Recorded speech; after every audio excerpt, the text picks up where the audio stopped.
protecting consumers was definitely the thing. It turned into maybe a bad idea / good idea.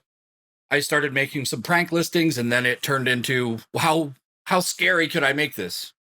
And then the wiretapping of the Secret Service and the FBI thing happened. And welcome to 20-Minute Leaders. Just sit back, relax, and learn from the leaders of today. It's a journey. Each one is different, unique, inspiring. Let's get started. This episode is powered by J Ventures, a community-driven VC fund in Silicon Valley in partnership with Leumi Tech and sponsored by Hippo Insurance, Turing, Upwest Labs, and Hillel at Stanford. He literally wiretapped the FBI and United States Secret Service. Meet Bryan Seely, Senior Security Architect and Evangelist, Cyemptive Technologies, Inc. Bryan Seely, welcome to my show. How are you all the way from Seattle? Hey, thanks for having me. Yeah, it's always fun. I know you're a cyber hacker because it's 11:15 p.m. for you, but it looks as if it's 8 or 9 a.m. for you.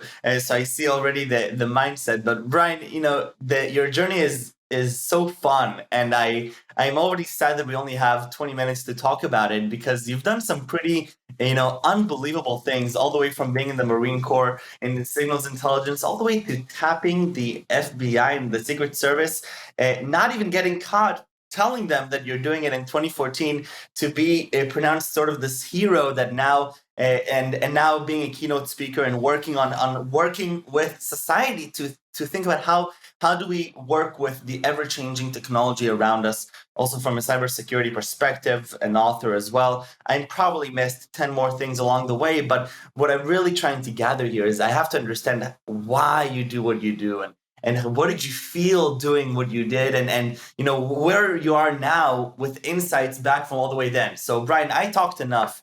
Take me back, to 2002. You're in the Marine Corps. What is that like? What is it like being in signals intelligence there? Well, I didn't quite make it into the full signals intel unit. I was in the Defense Language Institute.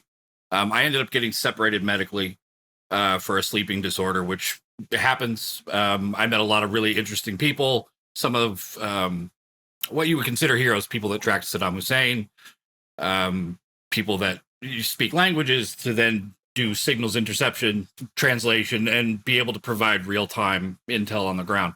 Really, really interesting, really smart people. And all we basically did was get into really creative trouble at the Defense Language Institute. So it wasn't the typical trouble that you'd get just fighting in bars. It was way more creative and silly. Fast forward 2014, I ended up getting clean and sober in 2013, getting divorced, and then finding myself with a lot of free time. And looking back and then looking at where I'm at now, the Google Maps thing was about protecting consumers and people who didn't know that they were being scammed. And that's been an overarching theme of my career, is like I tend to gravitate towards protecting people from those who would take advantage of them, whether it's someone who got their account hacked, someone who thinks they're being surveilled. I have several clients who've had stalkers and need help with privacy concerns. So mainly, I have a full-time job at a company called Cyemptive Technologies, and we have it's some of the first technology that I've been excited about since I was like a kid. It actually prevents zero-day attacks because you don't need a signature to know what these types of attacks are. It protects them from a different perspective, through a different lens. And I've never seen anything like it. To give you context, my boss directly is the CISO of the company. He has 35 years at the NSA. So I know very, very little about him, other than his name is Gary, and he is my boss. Other than that, you don't get much information out of this guy. He's not a sharer, but he's a really nice guy. He's really smart. And Bryan, why do you go into what I do creative worlds with cybersecurity? What you mentioned as a kid, you were excited about some technology. You're now excited about this technology. Is cybersecurity, a passion, or is the passion protecting people's rights from those that are trying to infiltrate those rights? Yeah, it's probably more of that. I like people as much as I do technology. That's why I end up doing public speaking. I enjoy it. I don't get nervous going up on stage, whether it's I've always liked to talk. I've always been highly communicative, and if you can present something in a fun way and be engaging and be interesting, you can hold people's attention for a lot longer than normal people would think. Even for like an hour on a webinar, I get people going, wow, I didn't even notice that whole hour went by, because it takes a little bit more effort, but not much, to be interested in your own subject, what you're talking about. Right. Be a little bit more animated, make some jokes, make people laugh. And it's hard for, I think, a lot of people in cybersecurity, because there tends to be this polar, yes, either you are really good at technology and you're an engineer, but you don't like people, or people are really difficult to understand, so you focus all your efforts into tech and avoiding people, or you're the opposite. And there's very few people who kind of meet in the middle. Right. No, completely. Okay, so we're in 2014. Paint me a picture. You're on this, you're on this trajectory to do something that is pretty unprecedented, a little bit dangerous, not clear what the outcomes are. Oh, yeah. What's going on there, Bryan? What is going on there? I didn't feel that Google or other platforms were doing enough to prevent what I thought was a pretty universal problem in many different countries, in lots of different industries, but you could go through the top 10 in various categories and it was all fake. To give you context, Bing Maps had more locksmiths in Redmond, Washington than there were actual locksmiths in the entire state. Huh. So it was to the order of magnitude at least 2 or 3 times. Hundreds of locksmiths in one competing little city, all competing for your business, which really was just a few guys. But they found a way to overwhelm and spam things. So consumers are getting all sorts of horror stories of, like, they had their locks changed and they went on vacation and they came home and their house was empty, or they're being held up, basically extorted for money in the middle of the night, because you call a locksmith at 2 a.m. and they show up and they're like, all right, you need to give me $1,000 and we'll drive you to the ATM, or we're not letting you in your car. Wow. Horror stories. And it happens in a lot of different industries, but that one was the worst. So protecting consumers was definitely the thing. It turned into maybe a bad idea / good idea. I started making some prank listings, and then it turned into, how scary could I make this? And then the wiretapping of the Secret Service and the FBI thing happened. And I love how you're brushing through that.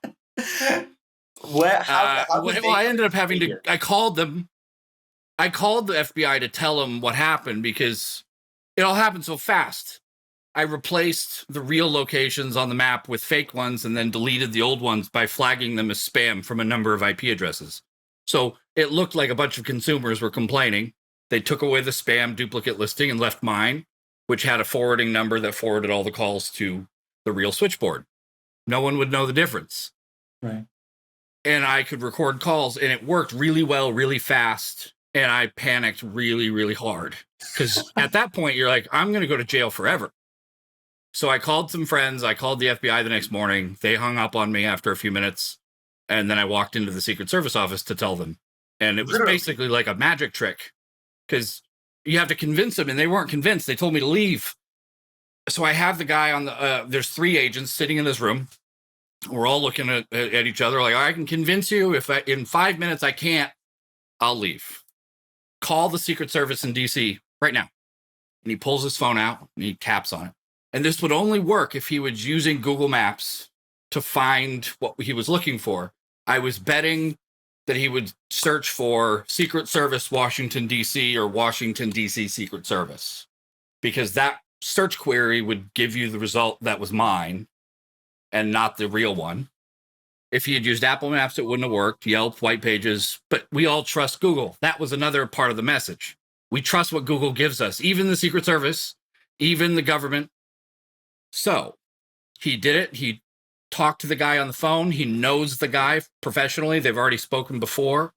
He hangs up the phone and I get a notification, push play, push speaker, and they listened. We all got to listen now. The other 2 agents weren't on the phone call. We all got to hear the other guy's voice. And the first thing out of the main guy's mouth was, oh, shit. And then they took all my stuff and they handed me a form that said, these are your Miranda rights. You're not being arrested. You're not being detained, but we'd like you to come back to talk with us for 4 hours. and we're going to ask you the same questions over and over and over and over, just to make sure your story doesn't change. Yeah. So you And then they go let me through leave, those which was unexpected.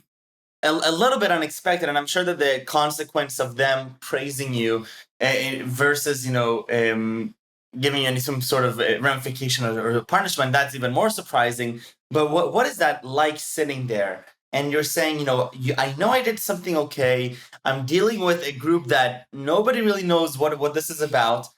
I have no idea how this is going to end up. Like what is going through your mind at that moment?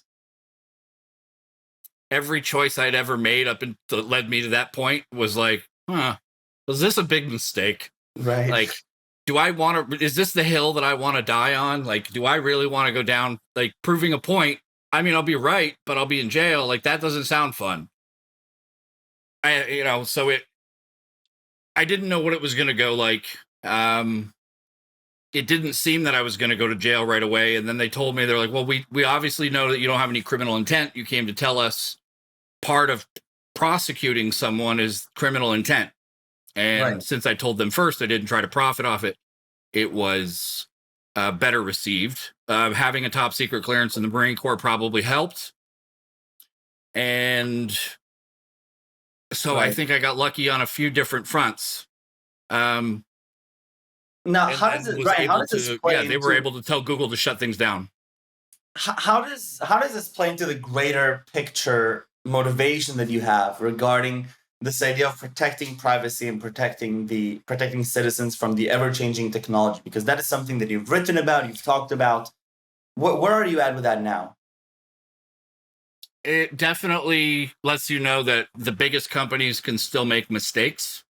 And groups of people can still be wrong, and you can still, it doesn't mean your opinion is necessarily wrong or because of how many people you have on your side. You can definitely and should make your voice heard and take the steps. And sometimes it's going to take a lot of effort to get people in. I'm not saying wiretap any federal agencies. I'm definitely not encouraging that, because they are not happy with you when you do that. They frown on it severely, but take things and keep taking them until they can go no further. Sometimes that means going to the media. Oftentimes people will find a bug in a piece of software and a developer won't fix it. And if you deem it's important enough, it's hurting people, your obligation is you give them like 30 days and whatever. There's lots of blogs about this, but how many days do you give them before they fix it, before you disclose this to the media, to let them publicly apply pressure? Right. And I think that's a valid tool because it's an accountability piece.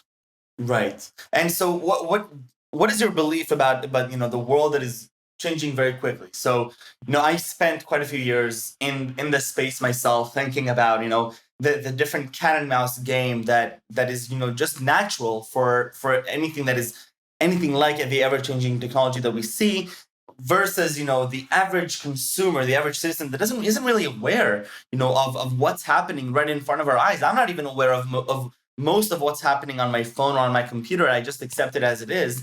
Where are we headed, and where do you see yourself, Cyemptive, or in general, advocates for this type of stuff in the world? What is this sort of like this give and take that we have? Most companies don't provide, you know what a service level agreement is? Mm-hmm. But please explain. I believe our company is the only. A service level agreement is basically like a written contract that says we perform. So we guarantee 99.9% uptime of our server or our service, so that if we fall out of that service uptime guarantee, we have to pay you back money that you've spent on the service or whatever. We provide an SLA with a guarantee against hacks. And I believe we're the only company that offers that with the sort of strict non-general language. So protection against 0 days with an actual contractual guarantee so that you don't pay if you're exposed and or hacked. And in a way that I would offer a reward or talk to the CEO and be like, hey, you should do a challenge to where if you can actually change something or break in, you should get a really, really huge award. Make a big challenge out of it. I think he's still entertaining the idea as we've been buying up other startups and growing in size and been pitching some very serious players. And it's really interesting technology, the way he approached it. He doesn't have kids, and he's been really successful in his career. And I think he spends a lot of time focused on one passion, and that was this. Wow. So the results kind of speak for themselves. Do you think that the concern that you had in 2014, realizing, what's happening and realizing the discrepancies and taking action, are these things that, the average person should be concerned with them? Or are these things that, large bodies that are dedicated to protecting civil rights should be concerned? Because I think that's an important question in regards to, how should society look? Should there be these, freedom fighters that are experts and they're the ones dealing with this, and I as an average citizen should just step back and accept the world as it is? Or should each person be proactive in taking, really critical thinking about what is happening with our own data, with our own life, and where are we being, infiltrated or penetrated, through technology? I think if you live in the world, you have a certain responsibility, maybe to yourself, to protect yourself from fire or bees, or if you're going to step into the street, you should know that cars, they hurt when they hit you. You can't stop all the cars from existing, so you got to watch out and cross the road at the appropriate time. If you use email, not everyone is a Nigerian prince who wants to send you money. No one is. If you're using email, you need to be aware of the dangers. You're like, oh. No, it just, you have to be aware of the risks and the dangers of whatever it is you're playing in. If you go into the jungle, maybe worry about quicksand or snakes or bears or whatever it is where you're at. You don't have to worry about polar bears in the middle of the desert. That's not a problem. But you have to worry about scorpions and snakes and whatever, sand, heat.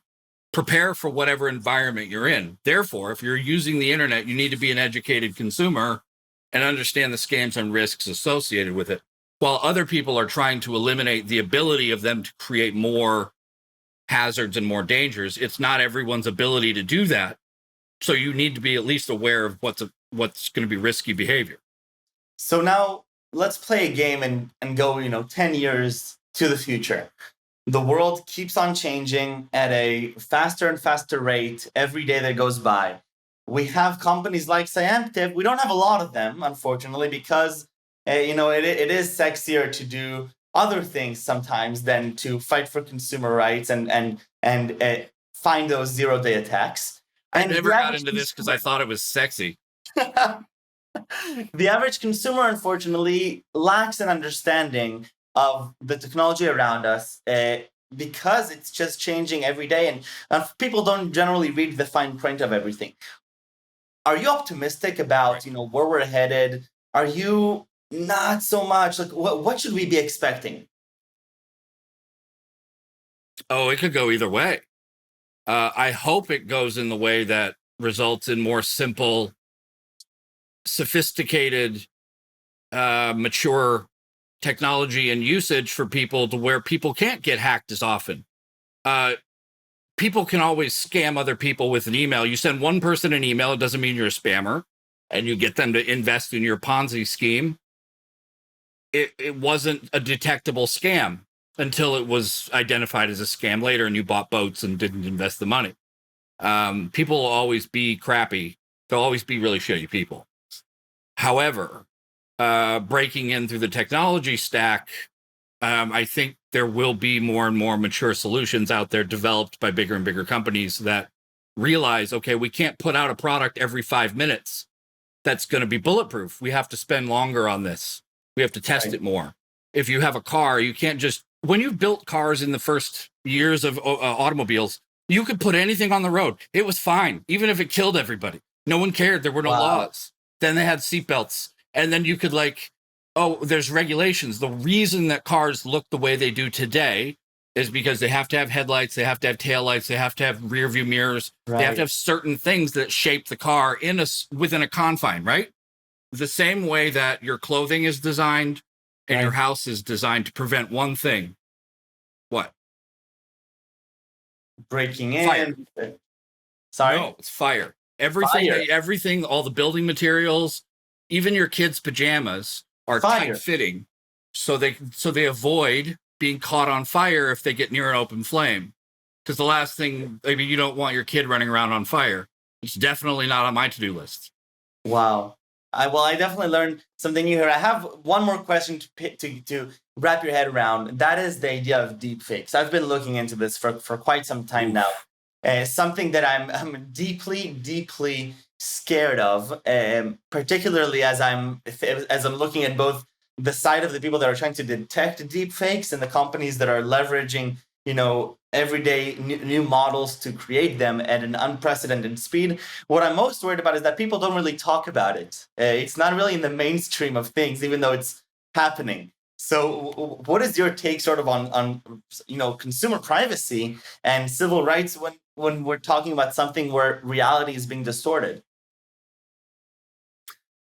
Oh, that's going to be a good thing. You're going to have to see someone come up with a multicam authentication method set up to where you have multiple cameras from different angles that all have to be authenticated and then checked, and so that they're running the exact same software and that hasn't been tampered with. Therefore, all the different angles match up with all the lighting. So it's measuring all these things so you can detect a deep fake with photography, because no one's going to be doing three-dimensional deepfakes for a while. Like, there's going to be ways to stay ahead of them, which just puts technology in that sort of hot seat of developing something to challenge it. Because yes, you can put I've seen the way that it all gets done, and it's really sophisticated, and you get some really good stuff going. All of a sudden, you've got an app that can stream 3 seconds behind, and it's just putting Chris Farley's face on your face, talking with his voice. And that's a problem.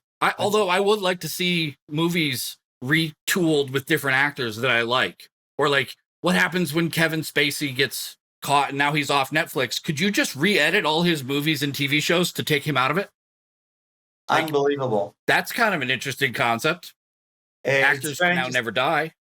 Right, and I think that really the scariest part that I've observed is the democratization of those tools. And I've been reading some nice Medium articles about how to set up your own deepfake deepfake model on your computer as a computer scientist. You don't even, and it's like literally 20 lines of code with a pre-trained model, and it's scary. It's scary to me that it's so democratized and every programmer can pretty much set it up and create whatever application they want with deepfake as a part of it. And I'm mainly hopeful and excited about the side of companies like Cyemptive that are taking the other side of trying to defend against that. But Bryan, I really want to thank you for coming on the show. I truly appreciate it. I know how busy you are, and I can't believe it's so late for you. So thank you for doing this.